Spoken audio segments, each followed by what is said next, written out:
रियासत तेलंगाना के निर्मल जिले के कड़म मंडल में वाक़ लक्ष्मीपुर गांव के जंगलात में हफ्ते की शाम अचानक शदीद आग भड़क उठी, जिसने देखते ही देखते बड़े इलाके को अपने लपेट में ले लिया। आग इस कदर शदीद थी कि शोले आसमान तक बुलंद हो रहे थे और करीबी इलाकों में दर्जे हरारत में गैर मामूली इजाफा महसूस किया गया। मुकामी ज़राए के मुताबिक जंगल में मौजूद खुश्क दरख्तों और पत्तों के बाइस आग तेज़ी से फैलती जा रही थी, जिससे न सिर्फ दरख्त जलकर खाकिस्तर हो गए बल्कि जंगली हयात को भी शदीद खतरा लाहक हो गया। आग लगने की इतला मुकामी अफराद ने फौरी तौर पर हुकाम को दी, जिस पर महकमा जंगलात और फायर ब्रिगेड की टीमें फौरन मुतहरिक हो गई। आग को काबू में लाने के लिए कोशिशें जारी हैं, जबकि हुकाम ने अवाम से अपील की है कि वो मुतासरा इलाके से दूर रहें और इमदादी कार्रवाइयों में ताउन करें। आग लगने की वजूहात जानने के लिए तहकीकात की जा रही है।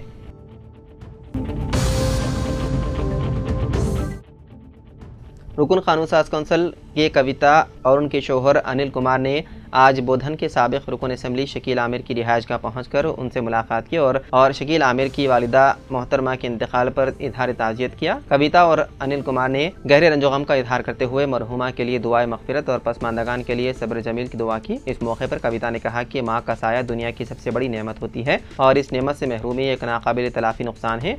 हम इस दुख की घड़ी में शकील आमिर और उनके अहल खाना के साथ खड़े हैं।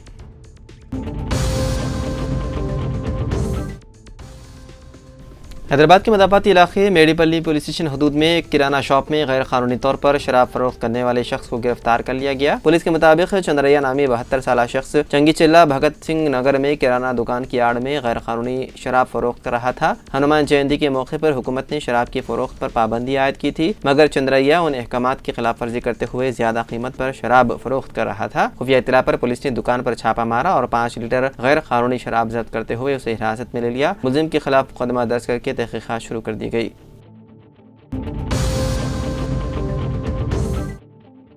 बेटी की मोहब्बत की शादी पर वालिद ने खुदकुशी कर ली। ये वाक़या तेलंगाना के जिले नलगुंडा के चिटियाला गांव में पेश आया। उस शख्स की शनाख्त 46 साल गट्टैया के तौर पर की गई है, जो अपनी बेटी की मोहब्बत की शादी पर मायूस था, क्योंकि उसकी बेटी 18 साल उदरी ने यादगिरी नामी नौजवान से मोहब्बत की शादी की थी। बेटी घर से लापता होने के बाद गट्टैया ने पुलिस में गुमशुदगी की शिकायत दर्ज करवाई थी, जिस पर पुलिस ने उसे इत्तला दी कि उसकी बेटी ने अपनी मर्जी से शादी कर ली। गट्टैया ने पुलिस से बेटी से एक बार फिर बात करवाने की दरख्वास्त की, लेकिन बेटी ने बात करने से इनकार कर दिया, जिससे दिल बर्दाश्ता होकर गट्टैया ने अपने खेत में कीड़े मार दवा पीकर खुदकुशी कर ली। पुलिस ने बेटी को फोन करके बाप की मौत की इत्तला दी, मगर उसने कहा कि वो इस वक्त मुंबई में है और वापस नहीं आ सकती। इस जवाब से खानदान के अफराद शदीद जहनी तौर पर परेशान हो गए।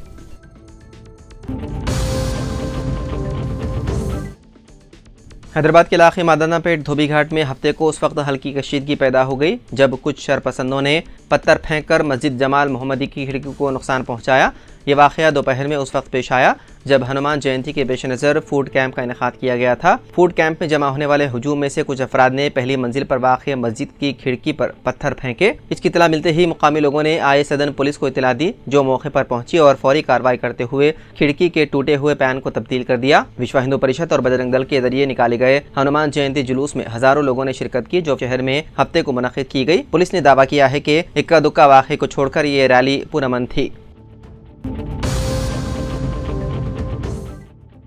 26/11 के हुए मुंबई हमलों के खास मुलजिम तहव्वुर राना इस वक्त कौमी जांच एजेंसी के तहवील में है। NIA ने राना को नई दिल्ली में वाक़े CGO कॉम्प्लेक्स दफ्तर में तहफ़्फ़ुज़ के सख्त इंतजाम के साथ रखा है। रिपोर्ट के मुताबिक तहव्वुर राना के आसपास कसीर तादाद में सिक्योरिटी एहलकार तैनात हैं, जो 24 घंटे उस पर गहरी नज़र रखे हुए हैं। हालांकि इस दरमियान एक खबर सामने आई है कि तहव्वुर राना ने NIA की तहवील में 3 चीज़ों का मुतालबा किया। रिपोर्ट के मुताबिक तहव्वुर राना ने जेल में कुरान का मुतालबा किया। ऐसे में उन्हें कुरान की एक कॉपी दे दी गई। कुरान के अलावा राना ने कलम और कागज मांगा था। इसके तीनों मुतालबात पूरे कर दिए गए। इस दौरान तहव्वुर राना की हर हरकत पर गहरी नजर रखी जा रही है कि कहीं कलम वगैरह से वो खुद को कोई नुकसान न पहुंचा ले। इस 3 चीजों के अलावा अभी तक उसने कुछ और नहीं मांगा।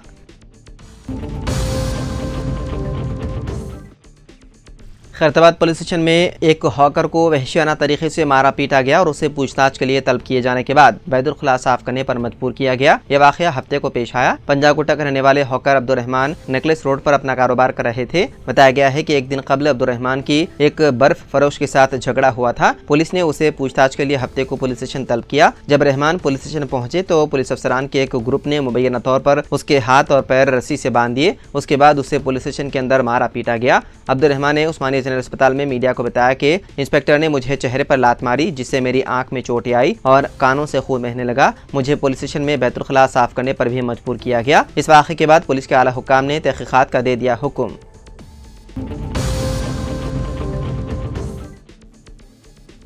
रियासती वज़ीर श्रीनिवास रेड्डी ने कहा कि डॉक्टर अम्बेडकर की यौम पैदाइश के मौके पर 14 अप्रैल से नया तैयार करदा भू भारतीय कानून पर अमलावरी होगी। मीडिया से बातचीत करते हुए रियासती वज़ीर श्रीनिवास रेड्डी ने कहा कि 14 अप्रैल को वज़ीर आला रविंद्र रेड्डी और नायब वज़ीर आला मल्लू भट्टी विक्रमार्का भू भारती का इफ्तिताह करेंगे। ये कानून रियासत की तारीख में एक नया संगमिल साबित होगा। श्रीनिवास रेड्डी ने कहा कि साबिक़ BRS हुकूमत ने धरनी पोर्टल को मुतारिफ करवाते हुए अवाम और किसानों को परेशान किया था। कांग्रेस पार्टी ने इंतखाबी मुहिम के दौरान धरनी पोर्टल को खलीजी बंगाल में फेंक देने का वादा किया था, जिस पर अमलावरी की जा रही है। कांग्रेस को इख्तिदार हासिल होते ही धरनी पोर्टल की जगह भू भारतीय कानून मुतारिफ कराने की तैयारियों का आगाज किया गया है। कई इजलास मुनक़िद करते हुए धरनी को नक़ाइस, खामियों और नुकसानात का जायजा लेते हुए गलतियों से पाक भू भारतीय कानून तैयार किया गया है। हैदराबाद मेट्रो वाटर वर्क्स की जानिब से नलों को मोटर लगाकर पानी हासिल करने वालों के खिलाफ कार्रवाई का आगाज कर दिया गया है। वाटर वर्क्स विजिलेंस अहदेदारों ने मूसाराम बाग सेक्शन हदूद में शाली वाहाना नगर में पानी की सरबराही के दौरान रोड नंबर 12, 13, 14 के इलाकों में घर घर पहुंचकर जांच की। नलों को मोटर लगाकर पानी खींचने की निशानदही की और 8 मोटर्स को जब्त करके न सिर्फ उनके खिलाफ मुकदमा दर्ज किया गया बल्कि हर एक को 5,000 रुपये का जुर्माना आयद किया गया। वादे है कि 2 दिन कबल ही Hyderabad metro water works and sewerage board के MD A अशोक रेड्डी ने नलों को मोटर लगाने के खिलाफ इंतबाह देते हुए 15 अप्रैल से खुसूसी मुहिम शुरू करने, जुर्माने आयद करने, मोटर जब्त करने और मुकदमा दर्ज करने, जरूरत पर नल कनेक्शन को मुनक्किद करने की भी धमकी दी थी। मगर शहर के मुख्तलिफ मकामात से लो प्रेशर पानी की शिकायत वसूल होने के बाद बोर्ड के विजिलेंस अहदेदारों ने मूसाराम बाग के शाली वाहाना नगर के मुख्तलिफ इलाकों का दौरा किया। मोटर से पानी हासिल करने वाले 8 अफराद के खिलाफ कार्रवाई करते हुए अवाम को इंतबाह दिया कि मोटर से पानी हासिल करने वालों के खिलाफ सख्त कार्रवाई की जाएगी। इसके अलावा उन्होंने कहा कि तीसरी मरतबा पकड़े जाने पर नल का कनेक्शन कट करने का भी इंतबाह दिया गया।